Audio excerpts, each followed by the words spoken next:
Hey buddies, it's your girl Aychristene, and today we're checking out a new sWooZie video. I'm excited. It's been a while, sWooZie. How you doing, boo-boo? How you doing? This is Disney versus Universal by sWooZie. I'm excited to see his comparison of Disney parks versus Universal. I'm guessing it's probably gonna, well, he did live in Florida for a while, so he might also do Disney World versus Universal on this side versus in California. But we'll see. We'll see what's in store. I have been to both. And there are things that I think that Universal does well. There are things that I think Disney does well. But we'll talk about it. Link for this video is in the description box below for you to check out. Now let's get started. So on Instagram, 68% of y'all said, I need to keep the beard. So you're going to get it for one video and that's it. Oh, really? It looks good. Or your parents borrow your car, you get your car back. And they left it on some crazy radio station. So I'm driving and my mom left the radio station on NPR. The guy on the radio is like, Disney and Universal are at war. Dang, it's a war now? They? Yes, it's a war, mate. Oh, dear. I don't know if you've been paying attention, right? I like the different animation style. Is about lands. Harry Potter land, I love Star Wars land, Star everything's Wars. a land. Because they're at war. But the good thing is, the person who wins the war is the consumer. Me and you, mate. Oh, true. Word? We are. When I went to the studio, whenever I was greeter spot, I would just sit there thinking about all these crazy ideas for rides. Because low-key, mid-key, high-key, I wanted to be an Imagineer. So it should be pretty clear what team I'm on. But Universal, let me holler at y'all real quick. I hear y'all partnered with Nintendo for Nintendo World or Nintendo Land. But if my husband just told me about that, and I'm kind of excited. Kind of, because I have been to Harry Potter Land, and I have some notes.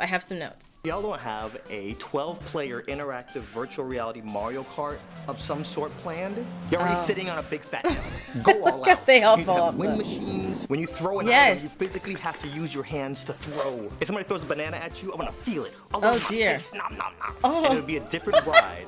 Every time, goodness. full interaction, and that's how you gotta approach rides nowadays. Universal, you can't just approach things like how you did back in the 80s, okay? Audiences are more advanced now. Yeah, Here's some more advice, Universal. Stop trying to be Disney. Do some stuff that they can't do. Okay. Game of Thrones land. Just throw them that. You can have that one for free. You have to add a little bit of danger. Have a ride you can have that one when you for get free. on it, you can actually die. Oh, wait, you can hold have a on. shirt that says, I survived Game of Thrones. Ride. These crackheads will buy it. Also, Disney, Universal, I don't know if you noticed, but you got a problem that's starting and it's getting kind of out of hand. People skipping, like, galore. Really? Walking through the line like, oh, yeah, excuse me. I see you guys right up there. No, excuse me. That happened a lot at Disney. I see you. And it's mostly foreigners, no tea, no shade. Anybody caught skipping in Game of Thrones land, they grab you, strip you naked, and make you walk the walk of atonement. Shame. Universal, if you want to win the war, you gotta make these money moves. All right, Disney, let me holler at y'all real quick. I mean, y'all are doing great. Well, the line skipping happened to me at Disney. Disney. You guys are great at taking people and putting them into worlds they couldn't otherwise get into. Small, though. That's why you have all these girls with annual passes calling up everybody like, let's go to Disney every single day. Let me just put something on your plate. Okay. And that's a little bit outside of the box, okay? All right, let's see. Sidekicks. Flounder, Abu, Olaf, Baby Yoda. Okay, follow me around the room with this. Okay. Sidekicks that you can take home. When you leave the park, you don't have to leave the park. You take it home with you. I don't know how y'all would do this. Like, y'all can't expect me to come up with all the ideas, stuff? but y'all figure it out. Maybe y'all gotta come up with some of the sidekicks can stuff. go bad. Maybe they have hoarders out there. If you collect too many sidekicks, they orchestrate a prison break like they did in Toy Story 3. Okay. All right, guys, the tunnel is done. At midnight, we're busting out of here. But what about Timon and Pumbaa? Forget about them. It's every man for himself. Oh my goodness. Or imagine if you go to sleep have them and you come have a alive. bad dream. You know, like how Kylo Ren had a bad dream and Luke could sense it. He's like, try to kill him. Imagine if you buy a Baby Yoda, take him home, have a bad dream, and you gotta wake up and fight Baby Yoda. No. Oh. Okay. This is cool. So like, is it gone? I'm nervous. Nope.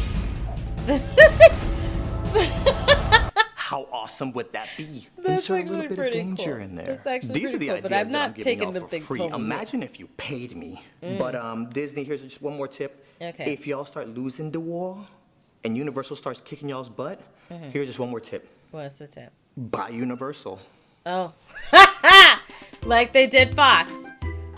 Okay, this is pretty cool. Okay, so there are different bits animated by different people. Because I noticed that the animation style was different than what he's done in the past. And this is really, really cute. But yeah, you see the different animation styles or different animators. Oh, this person's storyboarded and animated. That's actually pretty cool. This is really cool. I love it that he included other creators or other animators to be a part of this video. That's really, really cool. For Disney versus Universal, for the tips that he gave them. Okay, that Disney sidekick thing where you take these things home. I wouldn't want these things coming to life. I wouldn't want no in the middle of the night fight with Baby Yoda.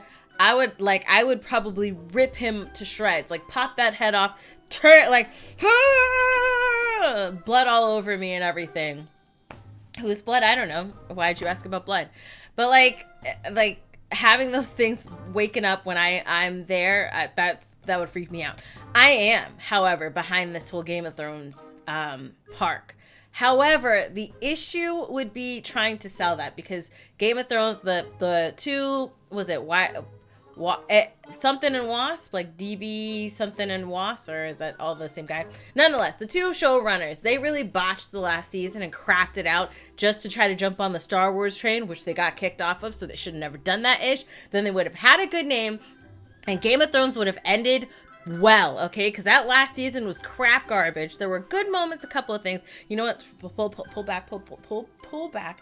This is not about doing a rant about how they really pooped and crapped on that last season of Game of Thrones, which is... All right. Settle.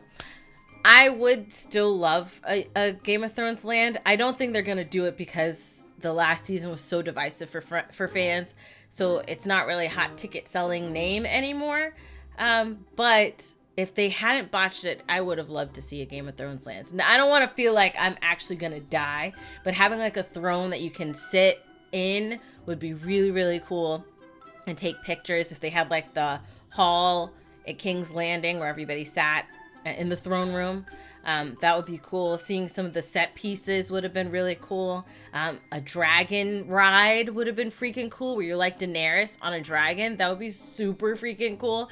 So, oh my gosh. And then like if there was like a set piece where you were in the north, like the north of the wall type of situation, or like an interactive like game where you're where you take the Code of the Black and you're like on the wall and you're defending the wall. That would be really, really cool. So I feel like there are a lot of great things that they could do with like a Game of Thrones park, but like I said, I don't think they're gonna do it because money wise it's not really gonna be profitable for them right now.